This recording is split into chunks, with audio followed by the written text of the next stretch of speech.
Today we have a very special guest, or actually guests. We have Tony, Dakota, and Andrew, all the way from Indiana. And I want to share their story in terms of how they got started in being business people in general. They're real estate investors in Indiana. They do a lot of deals, but I really am more interested in how they even got started in the first place, not just in real estate. So I wanted to kind of hear from you guys first. Tony, Dakota, whoever can go first. What were you doing even before real estate? You guys can choose. You can go first. How far back do you want me to go? Like your first step into entrepreneurship. Okay. So the end of college, there was this guy named Elliot Hulse. He's gotten really political lately, so his stuff basically got shadow banned on all the socials. But Elliot was like the king of leaving a controversial topic and then making just a video. He would talk for 10 minutes in front of a camera. I watched every single video he made in college, and he told me to turn my car into a library. And so I was like, okay, I'm going to download Audible. Like he said, I'm going to start listening to these books. And so I looked at one of his reading lists, and I was like, it had stuff about like The Secret. There was another one that was one of those books. Oh, The Power of Now by Eckhart Tolle. Mm-hmm. Some of those like spiritual books. And then there were some about personal development, some about fitness. And then I got out of college and I got into a government service program called AmeriCorps. I was walking around a Barnes & Noble, and I was feeling trapped because I tried a few jobs before. I did this government service program called AmeriCorps, and I was still feeling like I had a lot of potential. I had no idea what to do with it. So I was in the money section because I was like, dude, the program makes you feel broke. I mean, you don't get paid very much. I think I got paid $4.50 every 2 weeks. And so it was less than minimum wage because we work in like 9 hours, but it's a government service program, so they don't have to pay you anything. And I picked up Rich Dad, Poor Dad, and I read the first half of it. And then I came back another day and I read the second half of it. And meanwhile, Dakota was in car sales at that time, starting to do really well. And he was working on different personal development stuff because part of sales, like in part of entrepreneurship in general, is that it's personal development in disguise. Like so is your business, and really it's your life. If you want to keep giving, you got to keep growing. So got through that, saw what Dakota was doing. I was like, I want to be a car salesman. And I got into it, was like, wow, this sucks. So I did like probably another 10 jobs of just 3 to 6 months at a time while we started a company because of a friend named Logan, started to buy some properties, flipped one, bought 3, held them as rental properties. And then at some point, Dakota just looked at what I was doing and he was like, dude, if you keep going back and trying these $12 to $15 an hour jobs that you're miserable at, you're just going to keep changing jobs every 3 to 6 months, or at least that's what you've been doing. So why don't you just try making money for the company? And if you make us 20 grand, we can afford to pay you 3 or 4 or whatever you're making a month doing the other stuff you're already doing. So, I mean, for me, it started as personal development, but I didn't stack up a bunch of successes and evidence that I could make a bunch of money. So, I mean, I'm fortunate enough to have Dakota as a friend. Otherwise, I think I would have done it a lot slower. Like, I'm going to buy a duplex and live in it for 10 years and then buy another one. And like, I might have 4 or 5 properties and, over the course of 20 or 30 years. Right. That's crazy. So it all started with the education, the books. Mm-hmm. And how old were you when you first came across like the Barnes & Noble stage? I was 23. How old are you now? 22, 23, 31. Wow. So yeah, that's an 8-year process. Mm-hmm. Starts with the books. And a lot of people are in such a rush. And you said 10, 15 different jobs before you even got started. Mm-hmm. And I think a key that I heard from that was that it was Dakota who really kind of pushed you out of that shell of like, you can go faster than this. You can accelerate if you just do it this way. What kind of mindset did you have to even encourage that? Like, not a lot of people are like, no, just do this. Don't work the 10, 15-hour jobs. A lot of people are very happy or satisfied with that. What made you know confidently enough to tell him, like, no, you could do this? I think that that's one of my gifts, honestly, is that I can see what people's potential is. And I mean, obviously, you can tell whenever you talk to Tony, you can tell he's got like these gifts. You know what I mean? He can speak, he's got a lot of like just natural giftedness. But I think that a lot of people have this natural giftedness and they're a lot of times scared to use it. So they have this fear of using their giftedness or whatever it is that they're good at because they're scared of failure, it seems like a lot of times. So for me, I've not always been like, it's interesting, I've been scared of failure, but I'm also not scared to like take the next steps for it. And that's what I've always do is like, okay, what's the next step, what's the next step, what's the next step. I don't worry about 10 steps ahead of time and think about what if I fail. I think, what is the next step that I need to do in order to get where I want to go. And so that was something that I thought that could be a next step for Tony. Is like, okay, hey, you keep leaving these jobs. The next step for you or next step for the business in general would be one of us to go full time in this. Because at the time, both Tony and I were both working full times at our jobs and running the business on the side. And whenever you're doing two things at once, it's manageable and it's possible. And you can excel at both, but it's going to be more difficult. So I was like, dude, I know if Tony did it full time, then he was going to kill it. And I remember the first week that he left, he actually drove from Toledo, Ohio, all the way to Kendallville and locked up a deal that we made like $15,000 on. And that was in the first week of him leaving. So after that, it was like, dude, that was a proof of concept. And I think it gave him a lot of, I guess, just confidence to know that, hey, like it's possible for me to be able to do this. So I think that sometimes with people, you have to borrow belief from people if you don't necessarily have it right there at the moment. So if other people believe in you, you can borrow their belief for a little while until you build like the wins and the small wins until you know, okay, this is possible for me. And then you start to really build confidence. No, I like that.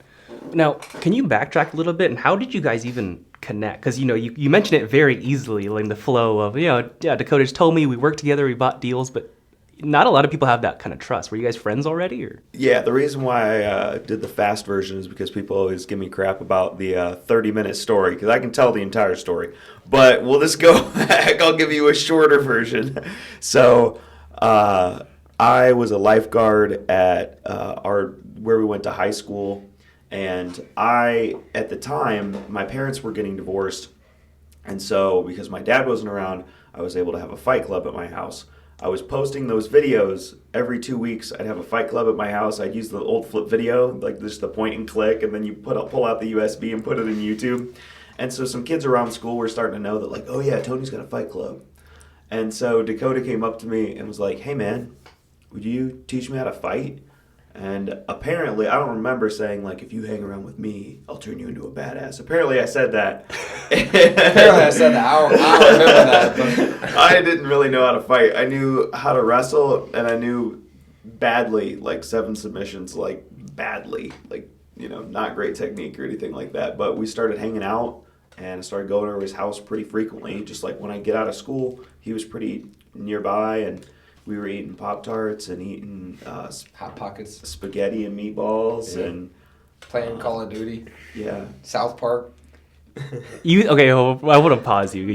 I have to touch on this because you said you badly can do submissions. I wrestled Tony, Yeah. and it's very good. Like I could not move, and then Dakota's Well, a I good got a lot boxer. better. That was before I got any formal training. So I hadn't rolled with too many jiu-jitsu guys. Like my jiu-jitsu knowledge was maybe like a week of rolling with guys. My wrestling skills, back 10 years ago was from age 4 until age 17. So I'm a great wrestler. I just didn't know like how to put on submissions correctly and all that sort of thing until I actually got into cage fighting later. So Gotcha. I so love we that. were both learning how to fight. Like when Dakota came to me, I didn't have that much of a jump on him, and he got into boxing and I got into Muay Thai, and then we still had like something in common. Dakota came to Muay Thai a few times. You had to pay monthly, and I don't think Dakota could afford the $25 a month. So Man. Okay, so I know this is an entrepreneur podcast. I'm just curious because this Fight Club thing. Like I've never even known someone who had a Fight Club. What exactly was that? Like you charge people, or is it just come and fight, record? What is that? No, it was free, but like at the same time, I had to get better at marketing because like how do you get people to come to your house to fight each other and then film it? You gotta find the right dudes, and then you gotta build some hype up around it. And then everybody shows up. I didn't have them matched out yet. I would be like, hey, who wants to fight, Yeah. Who wants to fight Michael? And then everybody would be like, I don't know if I want to fight Michael.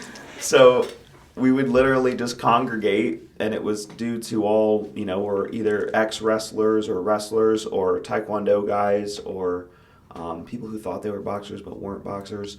And you just get some tough guys around in high school, and just the values at that time for folks in high school is like, yeah, I want to beat somebody up and like have it go up online. Oh my gosh, that's hilarious. What I like with it though is that I think any person, a lot of people are like, dude, I don't have any skills, I can't do anything. Well, really, I think most people have something that they've done. Whether even if it's video games, like, hey, I'm really good at video games and RPG, growing this character. It's like you know how to commit to something. You got good at something. You just apply the same skills, things that you're trying to do, and whatever you're trying to do now, you'll be fine. So for you in the Fight Club, you maybe didn't know marketing at the time, but then you're developing the skill to do it. So I like that. But tell me about, for you guys, once you got that first deal, the 15K, when you went full time at it, I don't know if that's a first or not, but once you got that, what was going through your guys' heads and what was the next step? From the first deal or from that one? From the 15,000 one. I mean, from that one, it was more just like, all right, let's get consistent with the marketing. And so that was the first thing that we wanted to do was like, okay, now that Tony's out, like, let's get consistent with the letters and stuff because we were inconsistently doing it. Tony and I were going over to his house and handwriting these letters, and we're just filling it in. We're going over Excel sheets, and then we're doing a couple hundred at a time, and it's inconsistent because it's only whenever we get free time because I'm working a full-time job in car sales where I'm working 60 to 70 hours a week, and I'm making good money at it, but I'm just like, dude, we got to figure out time to do this. And it was just so inconsistent. So the first thing that happened whenever Tony quit was literally consistent marketing. And that was really the biggest game changer, I think, for us, because I'm the kind of person that if you throw a lot at me, I will figure out a way to organize it. I will find a way that I'm going to organize it. And it's like, I will not be able to sleep until it's done. Like I just have to. So then Tony would go and do consistent marketing and just be calls and stuff coming in. I'm like, all right, I got to organize this. I got to create Excel sheets. I got to be able to take the sales calls. I got to be able to do all this stuff. And then it got to a point where like I could no longer work in car sales and do that at the same time from all the marketing stuff that we just ramped it up to. But I would say that's the biggest difference was consistency on what we were doing. And it's easier to measure stuff and see if what's working as well. Yeah, it's kind of funny too because the marketing, is like I would be like, okay, Dakota, I'm gonna pull a list from ListSource because that was like the thing back then, and I pulled all the data and everything, and it looks like it's gonna be like $2,500. I'd be like, could you pull a smaller list? And like just at the time, it was like, yeah, I could, but then I won't have like all the people that I really wanted on it. It'd be like, well, just pick the one that's gonna like give us the best return on investment. And be like, okay. And then after a while, it was like, okay, well, we got PropStream now. Well, now we got to pull like, we got to use somebody else's skip tracing service and trying out different skip tracing services and figuring out which one actually like allows you to continually pull this and not have to pay for the leads twice. There was a lot of like figuring stuff out. And that's something that I feel like a lot of newbies like struggle and it like hurts them. They're like, oh man, I can't believe it's $100 a month for PropStream. That is crazy. It's like, no, that's not even close to crazy. What's really crazy is when you like consistently spend $2,000 to $3,000 on skip tracing, and even that's not crazy. Like that's a return. That's going to give you a massive return on investment when you become effective. Like once you get good at the sales aspect, that $2,000 is going to yield you like 20 to 40K back. Right. No, I think everyone always thinks about cost. It's like, hey, what's it cost this? What's it cost this? You have to kind of think of it as what's the investment? What return will I actually get from this? Hopefully, because when you're new, it's hard if you don't have the proof of concept. 100%. And what's the price you pay not doing it, not even taking a chance? Yeah. So for you guys, it sounds like, for now, it sounds like you started off pretty strong. But what was like the very first deal? It wasn't the 15K one that you mentioned, right? Yeah, so I guess I could go back and Let's tell go my back, whole yeah. story. Yeah. If you want me to tell that story, and then like we can go all the way back up into the first deal. Yeah, I want to hear it. Because it all kind of leads in. Like, so I would just say right out of high school, or in high school even, like I was just very defiant. I didn't listen to people. I didn't like teachers. I didn't like people telling me what to do, what they said was best for my life. I just really did not like teachers. I didn't like the school. I didn't like learning, that kind of stuff. It was interesting. So then right out of high school, I just went straight into work. I started working at the YMCA. I was working at the street department. I was working at Applebee's. I had like 3 jobs all at the same time. So I just went straight from 18, working 60 hours a week immediately. And then from there on, I never stopped working 60 hours. So if I worked 40, it felt like I was like on a part-time job. So I went straight out of high school, just started working crazy hours. Went to landscaping, which was I did for 4 or 5 years. Maybe it wasn't that long. Maybe it was like 3 or 4. But then every single winter, I had to find a new job because it was a seasonal job. So then I'd go to Texas. I went down there and started doing some like gas station, like the bottom of gas station stuff. Then you're working 14 hours a day because you're in Texas. What else do you got to do? I'm not around anybody. I don't know anybody. So I was just working my butt off. I remember the per diem per day was $50 too. I brought protein bars because I was so broke that I was like, dude, I'm saving that $50 a day. I ate so many protein bars for 2 weeks straight that I couldn't eat protein. It still like bothers me to eat that kind of protein bar now because I was just saving every single dollar that I possibly could because I need to save it up for the winter time. I was a mechanic, I worked in a factory. Like I just did anything that I could to survive every single winter, and it kind of freaked me out because I didn't know what I was going to do every winter. But I really loved landscaping and it was fun, and so I was like, all right, maybe I just need to own my own business in landscaping. And then also I'm for context, I'm in Fort Wayne, Indiana. So like, you can always plow snow and stuff, but it's inconsistent and it wasn't a lot of money. So, so then I was like, I'm going to start my own landscaping business. Cause I always knew in high school, I was like, I wanted to do my own business cause I wanted to be my own boss and do my own thing. And then I started a landscaping business, and then I'd work doing regular landscaping, and then I'd get off at 5 or 6, then I'd go work until I couldn't see anymore. And it was not what I actually envisioned it was going to be. So after about 4 years of that, I got into car sales, and car sales is really what changed the trajectory of my life. I didn't even know that I was a salesperson at all. I had no idea because I never did anything in sales. So then once I started learning sales and like learning about, I was learning about cars at the time. I didn't really enjoy the cars, but I loved talking to people, and I loved like getting to know people and helping them to like make the decisions. And like I was a very good problem solver. So all sales really is listening to people, helping them to identify what problem they're actually trying to figure out, and then giving them the solution for it. And if you're that solution, great. If somebody else is the solution, point them in that direction. But I got very, very good at that. And so after like a couple years in a row of like getting salesperson of the year, then that was when Logan reached out and was like, hey man, you seem to be really good at sales. Have you ever thought about flipping houses? I was like, yeah, I've actually been learning about it now for about 2 years because Tony told me about the book Rich Dad Poor Dad. So I was actually just showing Jackie all the different books that I was reading. So I was reading sales book, then Rich Dad Poor Dad, then sales book. Then I went into like wholesaling 101, sales. Then I went into like bigger pockets. And so then it just started mixing in. And that happened for 2 years straight of me continuing to develop myself as a salesperson, learning how to talk to people, and then mixing in real estate. So by the time that Logan reached out, I already like listened to so many podcasts, so many books, had a very good understanding about just real estate in general and how it worked. But then also, whenever you're in car sales, you learn a lot about amortization, loans, the banks, and all of that other stuff too. So I learned how to talk to people, and I learned a lot about financing. And so whenever Logan reached out, I was like, dude, if I'm going to do this, I want Tony to be a part of it. So then we all met up, and then Tony's like, dude, we're not doing a business plan, because Logan wanted to get this business plan and all this stuff. And Tony's like, no, throw out the business plan. I've done that a million times before, and we're never going to get started. Let's go buy some bandit signs. Let's get a Google ad or a Google phone number. And then we just started right away. We ordered them that night. I think it was $800. We ordered for 200 signs from signsonthecheap.com. Yep. So we ordered 200 bandit signs, and we just started putting them up. Then we started getting phone calls, and then I was the person taking all the phone calls. So I sold enough cars that I had my own schedule at the dealership. So as long as you sold another, like, I don't know, it was like 20 cars at the time or something like that, 20 cars a month. If you're selling 20 cars a month, you can do whatever you want. I can come, go, leave, do whatever I want. I just had to consistently sell 20 cars, and that was easy for me, especially when you're working, 6 days a week, and yeah, you're going to sell that if you're halfway decent, actually working hard. Yeah. So while all that was going on, I'm taking the calls, and then we get a call from Amanda Perez, which she's a local R&B singer from Fort Wayne, Indiana.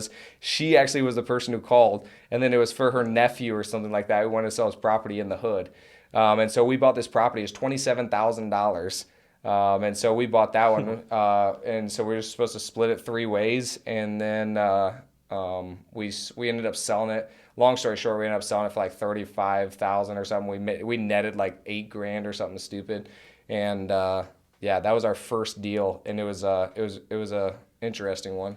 That's cool. You know what I'm most curious about out of everything you said is I was curious why you focus so hard on sales. Like you're doing the car salesman. Why did you educate so much with the books? Because not a lot of people will go that route. Not a lot of people are like, dude, let me just become the best salesperson I am. Like, what encouraged that, or is there a reason for that? I mean, the better that you are at sales, the more money you could make. So Okay. I remember that was my main motivation was like, man, if I like, so first I read Think and Grow Rich. That was the first book I ever read because the top sales guy was there. And then he actually believed that I could do it. He's like, hey, read this book. So then I started doing this. I started literally writing it down every day. I'm going to make $70,000 my first year in sales. I wrote that down every single day for like 6 months straight. And that's what the guy told me to do is follow whatever it said. He made $70,000 his first year. The other top sales guy when I first started there. I remember at the time I was married and she was like, my wife at the time was like, I never made over $30,000 by the way. So she's like, you will not make $70,000. There's no way. You might make 50, maybe. You'll maybe make 50. And I was like, well, I'm gonna make 70. And so I continued to write that down. So then while I'm writing that down, I got to like make myself right in a way. It kind of felt as if I had to prove myself right. And so then I continued to learn. I continued to increase the spreads. Like I continued to do whatever it took in order to like be the best and to hit that. And so I just continued to like pound that in my head that I'm going to hit this goal. And I did it day after day after day after day. And then my first year in sales, I ended up making $84,000. I didn't even watch it. I didn't add it up. I just like continued to learn. I continued to like push on like developing. So I did some weird stuff, man. Like if you ever read Think and Grow Rich, it tells you to do some weird stuff where you talk in the mirror, you write this stuff down, like you give yourself self-talk. Well, same thing that Grant Cardone does. He tells you these closes and stuff. He tells you to read them out loud. And it feels really awkward when you're in the freaking car all alone and then you're saying this stuff out loud. You feel really weird. And then guess what though? I started just closing deals, man. And I was just knocking them down.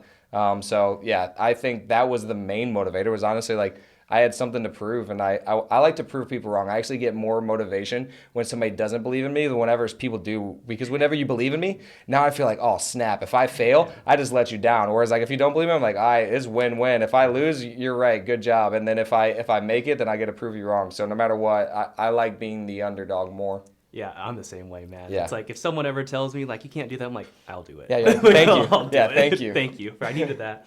No, that's cool. Like I think there's power to going all in on a skill set and Yeah. going because what you described, it's kind of what I'm going through at this moment is marketing. That's a big focus of me. Like I don't care if I'm not the best or good now. It's like I'm reading, I'm learning, I'm trying to hone the skills for content, marketing, getting myself out there, and like that encouraged me a lot. So thank you That's for that. awesome. Thank you Yeah. for that, man.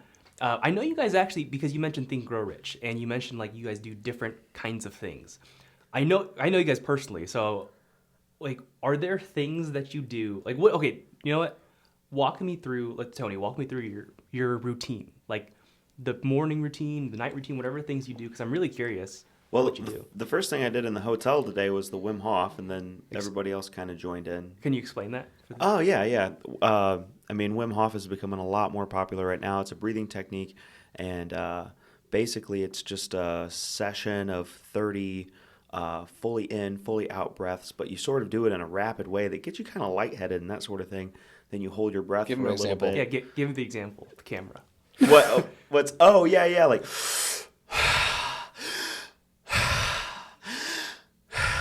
Yep. pulling in as much air as you can, breathing out as much air as you can in a short period of time.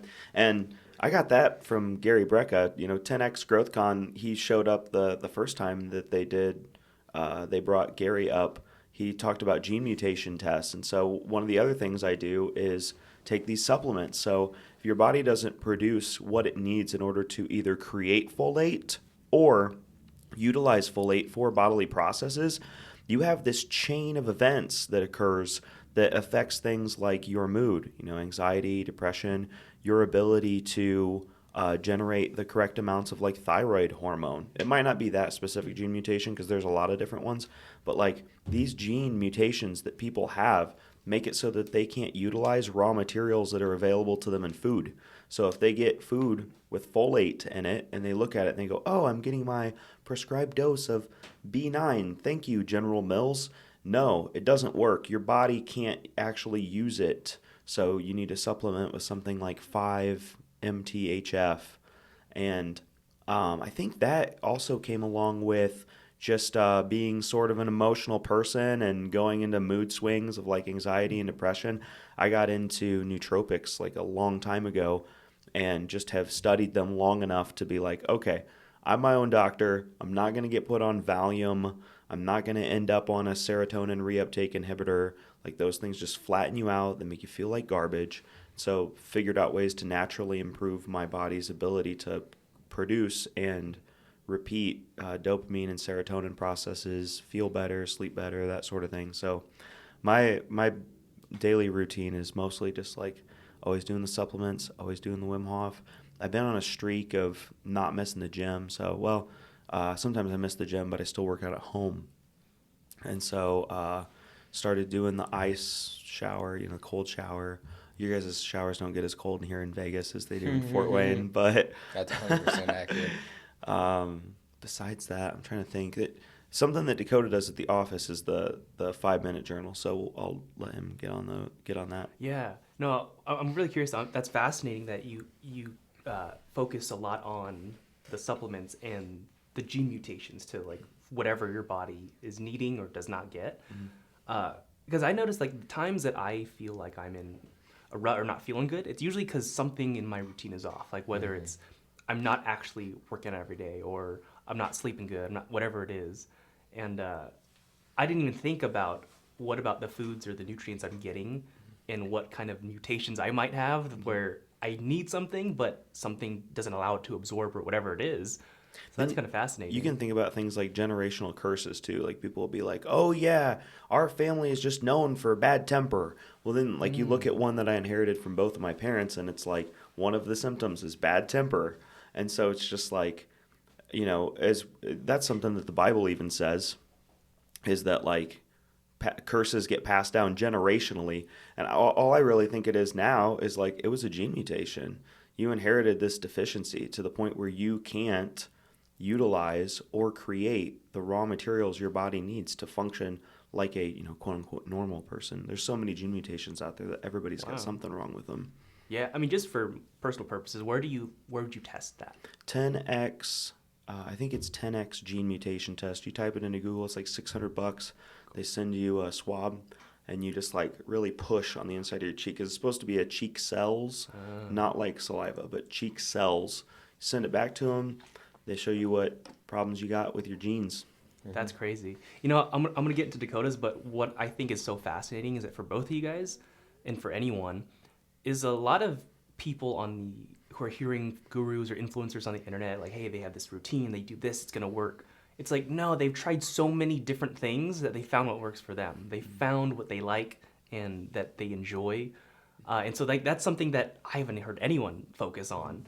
But Dakota, can you tell me a little bit about what you do, like your routine, your stuff? Yeah, so I just got a business coach probably about 4 or 5 months ago, and one thing that he talked about a lot about was just being like a wholesome human. So basically, you have your different goals. So you have your spiritual, you have your health, you have your relationships, and you have your business goals. And so create 2 to 3 big goals for that, then break it down into your daily standards. So instead of like worrying about, oh, I have this goal to hit this and I'm going to do this. And like, that's not what you're going to do daily. You really need to work toward what am I going to do? This is my daily action step towards hitting that goal. So if your goal is, I want to be closer to God. All right, cool. What would make you closer to God? What are things that you can do daily that would make you closer to God? If you want to say, hey, I want to be in a loving relationship. Well, it's not just going to happen like that because you want it, because that's your goal. What are the daily action steps that you're ready to take that would get you closer to that? And so it's always just adjusting and just making sure that it is going towards what you're actually going towards. Because I think in life, a lot of times what we're going to do is we will continue to just do things because we know that it's good, or because we want to be disciplined, or because we think it's healthy. But instead, it's not actually helping us towards our goals of where we actually want to go. So then it's a lot harder. So all that being said, right now, my daily habits have been the same since I started. I think I do need to recalibrate now because my life has changed from 4 to 5 months ago. But right now, it is I wake up. First thing I do is 15 minutes of stretching. I never stretched before. I knew that it was important for me, and I know that I want to do it because I want to be able to actually move when I'm older and I have kids and stuff. And I'm 29 years old right now. I don't have any kids, so I'm going to be an older parent. So I want to make sure that I'm flexible and able to actually be able to move, and I want to be healthy as well. So 15 minutes of stretching. While I'm doing my stretching, I actually listen to 10 minutes of a book about relationships. That just helps me to learn, ask questions, and then honestly, first it was helped me to create my non-negotiables for a relationship. Now that I'm in a relationship, now it's actually helping me to create more conversations around the relationship and like learn more about that person, what they want, what they need, what I actually want, like just communication. And so I'm doing both of those at the same time. After that, I end up going to the gym. I run a mile now. So I run a mile because honestly, I was getting too bulky for what I really wanted. And I like to be in shape. Like whenever I like go to fight or anything like that, I noticed I fought the other day. Well, it wasn't the other day. It was more like 4 months ago. But like I fought and then I started like hyperventilating and like almost threw up because my body was so not used to cardio. It was just so used to lifting that fast twitch muscle, it freaked out. My body did not like it and I got real shaky. So I want to be able to at least stay in that like prime condition to where I'm able to still fight if I ever need to. And so I run a mile and then I lift. From there, I do a sauna every single day. Dude, one time I was in freaking Phoenix because I had missed a flight. I was in Phoenix. I had to go from one EOS to another EOS just because the sauna was down and I almost missed my flight because of it. But the sauna is something that I'll hit every single day. From there in the sauna, I do my prayer and then I do one chapter of the Bible. So that really helps like ground me. And then like honestly, it's helped me a lot to be more present just in general. And then once I get to the office, this is not in my daily list, but something that I do is I eat oatmeal because it helps me to take those supplements that we're talking about. If I take them without eating oatmeal, my freaking stomach hurts so bad. So I eat oatmeal, then I take all my supplements, which are the same gene thing that he's talking about. And then I take Rodalia rosea. I think that's saying it right, but that's supposed to be a nootropic that helps you with focus and mood. So that's one that I added. And then we go over Grateful Journal every morning. So Grateful Journal is three great things that happened yesterday, something that you learned the day before, and then three things that you're grateful for, three things that would make today great, and then your I am statements. And so we go over that as a company, every single person, and we all go in a circle and then just talk about that. So that's just super helpful to start off the day. Think about what you're grateful for, what you're happy about, what you learn. And so every single day you're just stacking that. And then you start to look at the world that way. Something else that I put on my daily list is that I want to encourage somebody every single day. So like I just will send out an encouraging text or I'll say something encouraging to somebody because I want to look for opportunities. And so what it does is it shifts your mind to look for things that you're grateful for, look for things to encourage people. And I also drink 5 of these suckers a day as well. So that's my... It's water for the audio listeners. Yeah, so I drink 5 of these. It comes out to be a little over a gallon. I know that would sound weird. I drink 5 of these suckers. But yeah, that's my daily routine. But most of that stuff gets knocked out in the morning. Okay. No, I think it's both of you guys have an interest in the fitness. I think that's why you guys also get along real well. I'm curious, what kind of gene mutations did you have, if you're willing to share? So mine were, I had 2 that were yellow, none that were red. So basically what it is if it's green, that means you don't have a gene mutation. If it's yellow, it means that one of your parents had a gene mutation. If it's red, that means that both parents had that gene mutation. So mine, I had 2 yellows, and I remember the last one was the MHTHR, is like they call it, or MFTHR. MTHFR, yep. Yeah. So that's the one that I had that was yellow, and that's the one where Tony was talking about where it makes you more susceptible to be angry.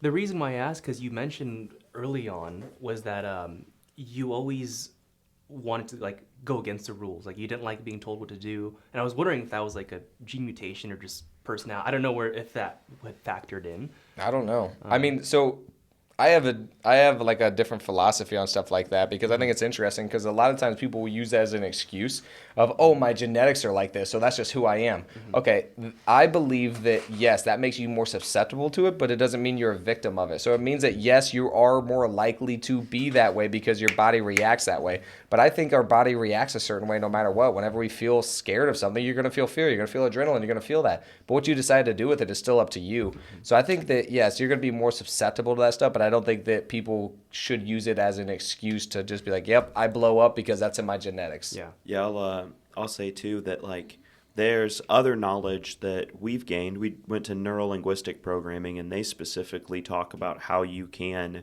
not experience the same dramatic resistance to or trigger to a certain thing happening to you, because a lot of people have traumas in their past and they don't think that they can change them.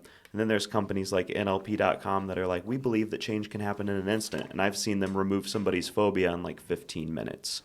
And so like dramatic and crazy things are possible, especially when you understand your subconscious mind. And I got like certified in mental and emotional release and hypnosis and master practitioner of NLP and that sort of thing.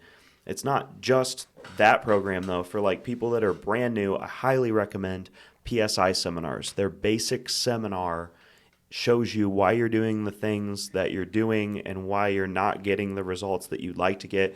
It's sort of like the red pill in the Matrix, where it just like, it's amazing awareness.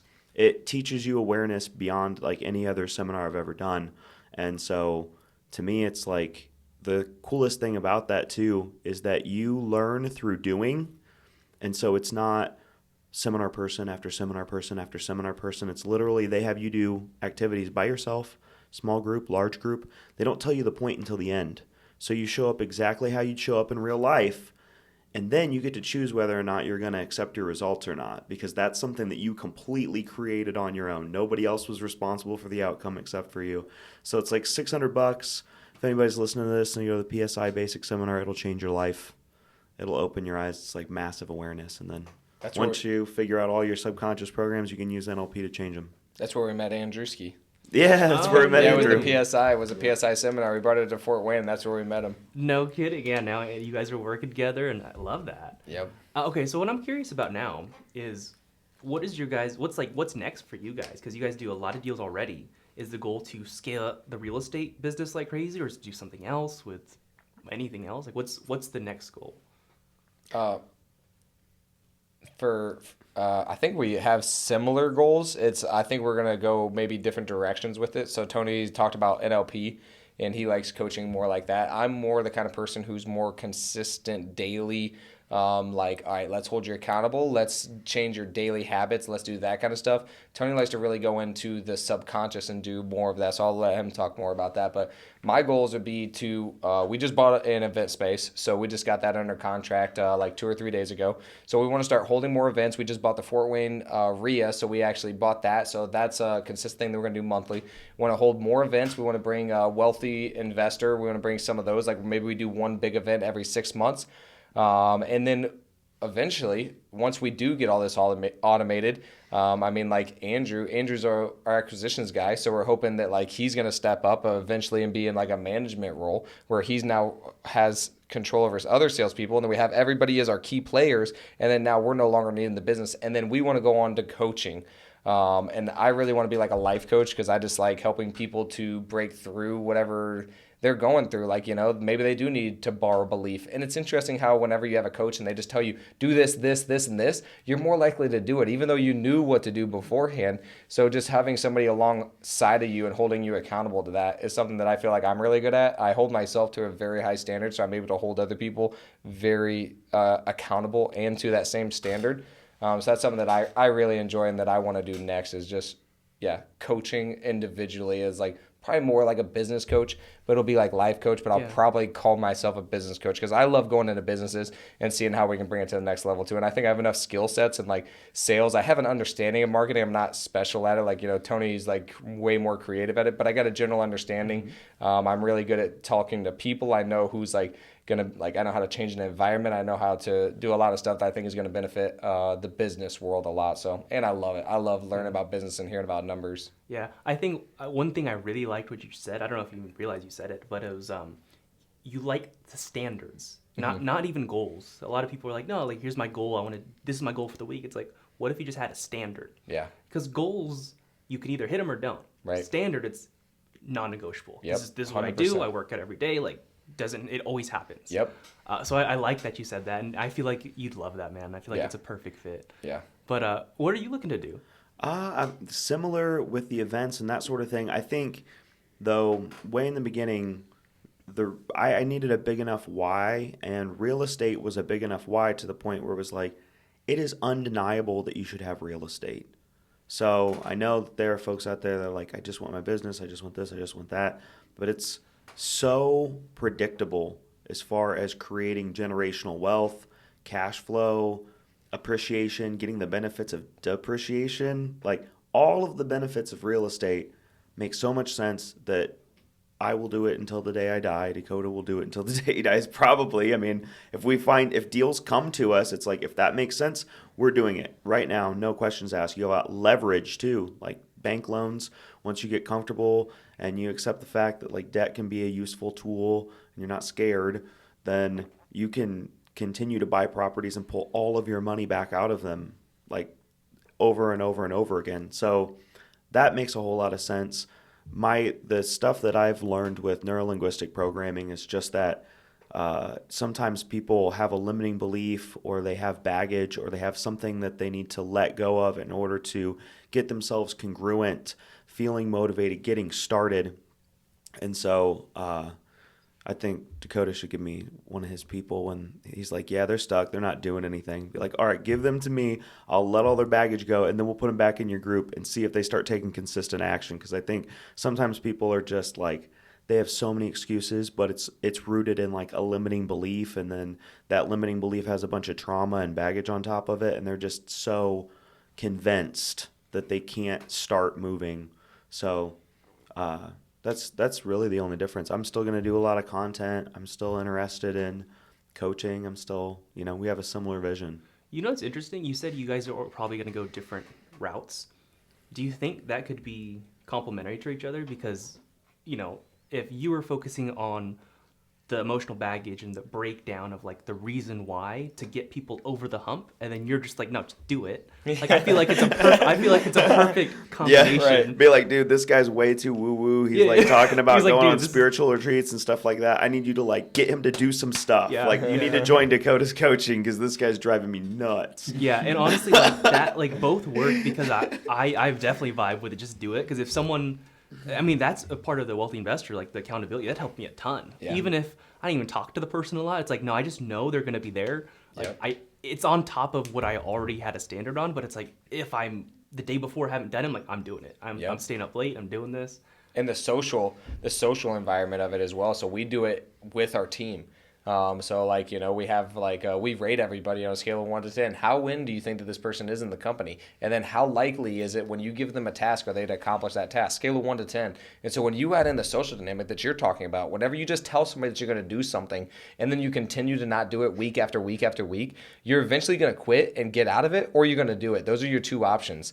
And so I love that. I'm of the sink or swim mentality, because that's the way I was brought up. I was brought up very cutthroat. You sink or you swim. Like that was the way it was in sales. You either were the top or you were at the bottom, and then you usually left because you couldn't handle it, and you had to develop thick skin. So I think the social dynamic of just you saying that you're going to do something holds you to a new standard. And so I love creating that environment. And the funny thing is, I've had a lot of people that reach out to me that want to be part of it. They're like, dude, I want you to hold me accountable. How can I do that? I'm like, dude, it's not that easy, because now I have to work on holding you accountable, when really like you should be holding yourself accountable first of all. But then like whenever you do get in that environment, then it's going to make you even that much more. So if you don't have somebody that you're being accountable to, tell everybody what you're doing, and it's going to make you that much more likely to do it. And then you're going to feel like kind of weird if you continue to not do it. But yeah, I think that Tony and I mean, we'll probably always be doing some sort of business together. I mean, we've been doing it for 5 years now, and like intertwined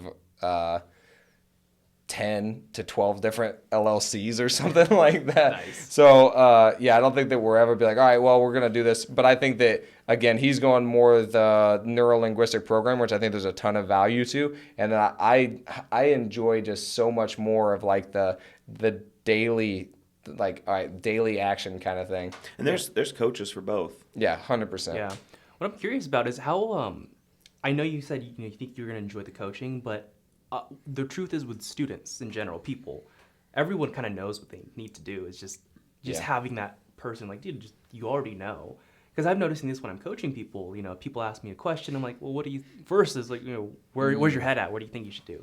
It's like, I think I should do this. I'm like, I agree. Like, I think that's exactly what you should do. They know. Something from neurolinguistic programming is if you show me your values, then I'll show you your results.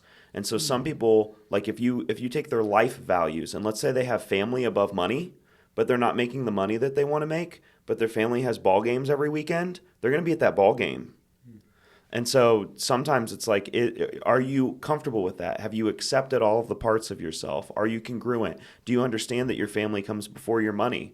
And if you do, you either need to figure out how making more money will benefit your family and is a good thing. Sometimes people have a limiting belief too, where they're like, I can't have a good, healthy, happy, and like not toxic family. You know, they think that like money will, you know, mess Corrupt them it. up. Yeah. If I get rich, then I'm going to lose my family. And if you have that limiting belief, we got to figure out how to like not make that your belief anymore, because you won't get both. Yeah, no, I agree, man.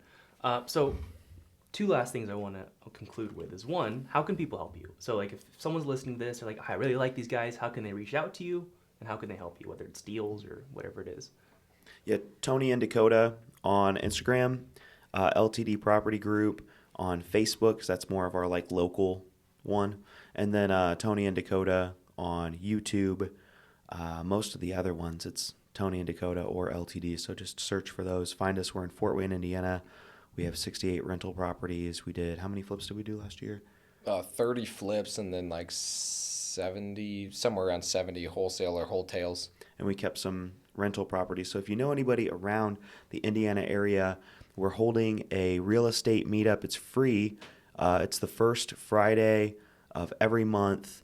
We're going to start not disclosing the location, so you're going to have to find us and then put in your information in order to end up on the list, so that way we can remarket to you our coaching services and things like that in the future. But come to that meetup. It's free. There's no reason not to come. Yeah, and then if you guys want to learn more about wholesaling, sales, or anything like that, we have a wholesaling course. So that's $1,000, and you guys can search on the Instagram for that. If you guys want to get into sales coaching, so that's something that I do every week, every Monday at 9 a.m. Eastern Standard Time. I go over just role playing, sales scripts, stuff like that. It's $250 a month. It's pretty cheap for the information that you're going to get, because it's going to help you close more deals, or it's going to help you increase your spread on the deals. I also do that for wealthy investors. So if you guys are interested in learning more about Ryan Pineda coaching program, which has made us over millions of dollars, like a couple $1 million because of what we've learned from him. Also, every Wednesday I do a call for them as well. So if you join Wealthy Investor, I'm actually a sales trainer for them. And you can follow Tony and I on Instagram. Tony's individual is Tony David Moore, and then mine is Dakota. I think it's dakotabailey.in. So that's for Indiana. Cool. And then last thing, for you guys might have individual things, but if you had one message to share with anyone listening, it doesn't have to be business, doesn't have to be real estate, whatever, what's your message that you want to put out there? Anybody? Yeah. Oh, man. Now it's in your court. I think my message, so our event lady who we just brought on, her message was basically just like, if you were to talk to your younger self, what would you say? So, like, if I was to give my youngest self a message, I struggle occasionally with judging myself. And so my advice to my youngest self was like, hey, just remember, everybody's a hypocrite. So don't judge yourself so harshly. Don't be so hard on yourself. Know that you're going to do great things. And I'm trying to remember the last part. Oh, accept all of the parts of yourself. Because there's a lot of dualities where people are like, oh man, I'm this way sometimes and I'm that way sometimes. Both of those parts of you have something to offer. And so you have to appreciate, understand, and respect all of the different parts of you that make up who you are, because we're not part people, we're whole people. I like that. I love that. Yeah, I would say for me, I love Ed Milet, what he starts off almost every one of his podcasts, every one of his speeches, and I really believe it too. So I believe in God, and I believe that God created us. I believe he created us with gifts, and a lot of times we bury those gifts. So if you guys know, the parable of the 5 bags, the 3 bags, and the 1 bag, I guess I could just tell you the parable real quick. I wasn't planning on it, but the parable is basically there's a I don't even remember what you would call him. Basically, there's a guy that gives away his bag. So he gives the one guy 5 bags, and he's like, okay, cool. He got 5 bags. The guy brings back 5 more, and he says, "Master, look, I got 5. You gave me 5. I came back with 5 more." He says, well done, good and faithful servant. I've entrusted you with some things, and you came back and made many more." Same thing with the 3 bags. The guy came back with 3 bags. He came back, gave him 3 more. Same exact thing. He was no more happy, even though the guy brought him less, because it was done in accordance to what they've been given. So he said, "Hey, thank you so much. Well done, good and faithful servant. Come into your master's joy." The guy that had 1 bag buried it, and he came back and he brought it back to his master, and he said, "Hey, look, I've given you back what you gave me, and I knew you were a hard man." And the guy, like the master, was basically like, "Dude, get away from me, you worthless slave."